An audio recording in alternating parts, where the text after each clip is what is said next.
Good morning, everyone. Welcome to New York City. So I've got several things I'm actually working on this trip, but this morning I'm going to meet up with my friend Lance, who basically is my contact with Phase One. He works for a company called Digital Transitions. We're going to take some Phase Ones out this morning and actually do some shooting. I'm really looking forward to this. It's going to be fun.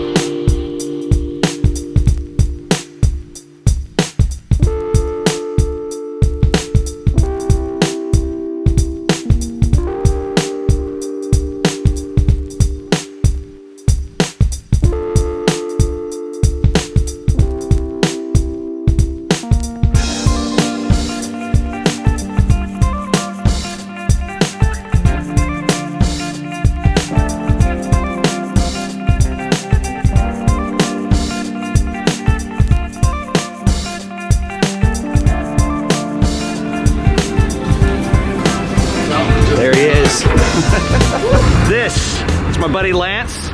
How you doing? How you doing? Good morning. We are going to play with some awesome cameras today. Lance is the man over at Digital Transitions, and he's the one who arranged both phases that I've had on the show before, and we're going to shoot with this guy today. We have the trichromatic with us. Trichromatic. And then we also have the achromatic with us. We got the other back too, huh? Yeah, we have the other back, and we're going to shoot around New York City here. All right, let's do it. All right, let's go.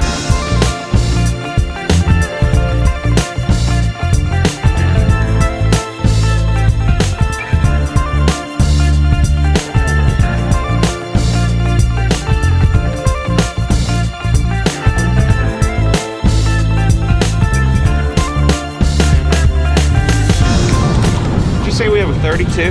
Yeah, I have the 35. Do you want to put that on? Yeah, let's go wide. Okay, here. Can we do that? Yeah. Sweet. Yeah.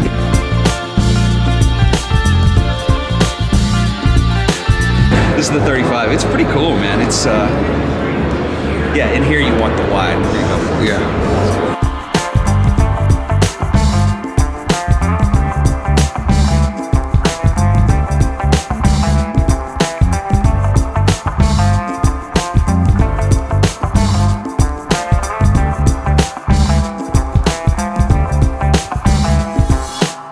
What are you thinking of the achromatic? Okay, so we have moved, yeah, we should talk about this. So we spent the morning with the trichromatic, moved over to the achromatic. I love this camera. This is like, there's just something about the look, the lushness. I mean, we do have the filter on here right now, so we're blocking the IR, but you know, it's gonna make it easier for just doing street stuff.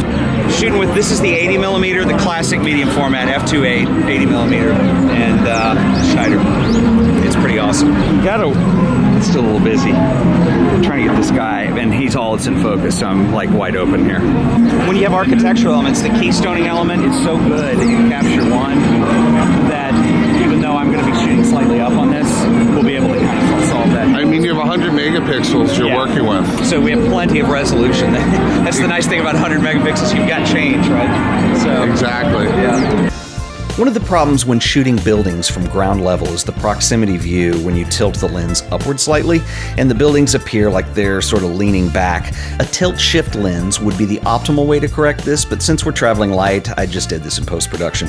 Capture One has a pretty amazing keystone tool that allows you to correct this distortion so taller elements seem more natural, and you do have 101 megapixels to work with, like we said, so you certainly have the resolution without losing much. Incidentally, and this is what an incredible lens like the Schneider will do for you. When I zoom in to 100%, check out the focus on the bird. I'm shooting wide open in this shot.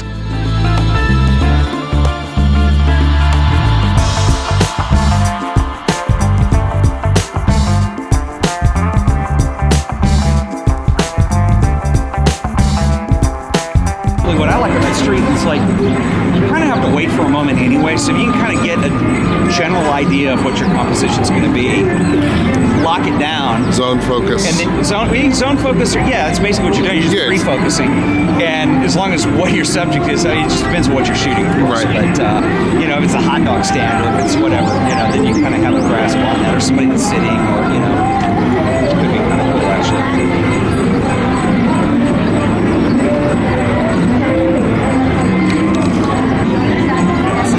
enjoying her pretzel here, but like people are walking around in the back, and you kind of want to wait. I mean, and get it perfect, but you're not going to because it's too crowded. But it's the idea. I'm shooting manual exposure right now, so we weren't aperture priority, but I'm just in manual. This light is not changing that much out here. No. So, I mean, it's like when the guys used to use the old manual Leicas back in the 30s and 40s. When you think of like the size on this, you don't think this is going to work really well as a street photography camera. It actually does. It's heavy, but if you got the shoulder strap, 20 years ago, you wouldn't have used this camera in New York without an armed guard, but yeah.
Your space is really cool. You walked into, this is our demo studio right here as you walked in. Yep. Here's where we do our demonstrations, and we have a classroom that's convertible in the back here to a studio and classroom. Nice. Out of this side of our offices, we also do rentals and service and support.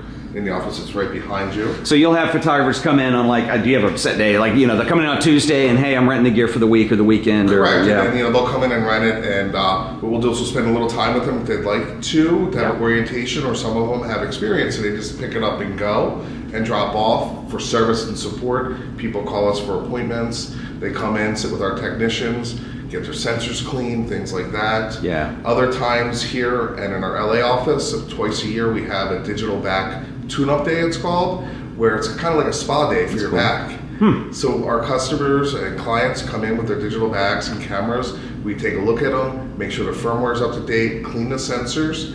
They can hang out, socialize. That's awesome. And it's all complimentary. Cool. This thing behind you, this beast. Yes. What the heck is this? That's the Zirtual Scan Studio. The Zirtual Scan Studio is a product that our Division of Cultural Heritage represents and sells for digital archiving of books, flat art, film. Nice. Because we're not just selling to commercial fine art photographers. We also have the Division of Cultural Heritage that sells to libraries, museums. Yeah, and I may have made that comment earlier, because that's just a small portion of your business, the photographer traditional aspect. It's like people who do documentation, archiving artwork. So this is it's sort of not a copy stand. You put lights in it, but it's got a camera in there, doesn't it? Yeah, it's got the phase 1 camera on the top. Look at this. This is insane. With float-in-stock optics. It's all computer controlled via the workstation over there.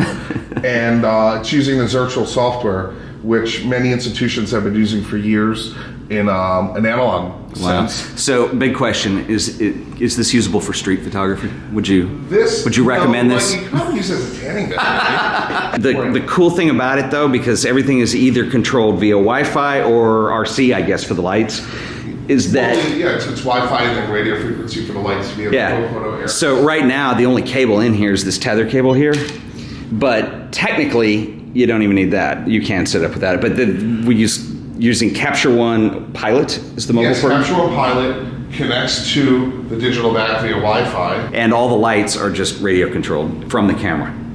And so you just basically mix it in. And I mean, you remember the old battery boxes we had to have with the cables that came out and the snake?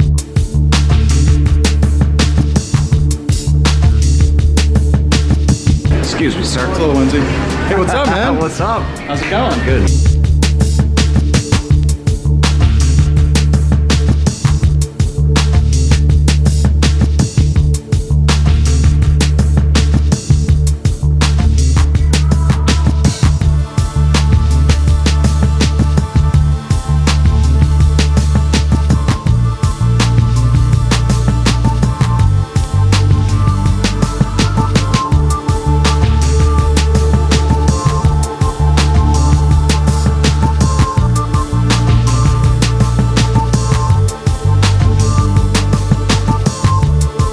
didn't get your name.